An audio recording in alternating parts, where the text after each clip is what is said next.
एक आला अहदेदार ने इतवार को बताया कि हिंदुस्तान और पाकिस्तान के इंडस कमिश्नरों का इजलास 23-24 मार्च को नई दिल्ली में होना है। कमिश्नर इंडस प्रदीप कुमार सक्सेना, जो इजलास में हिंदुस्तानी वफद की क़यादत करेंगे, ने बताया, मुस्तकिल इंडस कमीशन (PIC) की सालाना मीटिंग 23-24 मार्च को नई दिल्ली में होगी। सक्सेना ने कहा, हम मुआहदे के तहत हिंदुस्तान के हुकूक के मुकम्मल इस्तेमाल के लिए परअज़म हैं और बातचीत के ज़रिए मामलात के दोस्ताना हल पर यकीन रखते हैं। यह 2.5 साल के वक्त के बाद इंडस कमिश्नरों की पहली मीटिंग होगी।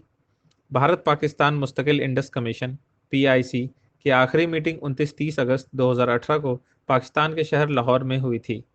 1960 में भारत और पाकिस्तान के माबैन तयशुदा सिंध आबी मुआहदे की दफ़ात के तहत कमीशन साल में कम अज़ कम एक बार बारी बारी हिंदुस्तान और पाकिस्तान में मुलाकात करेगा।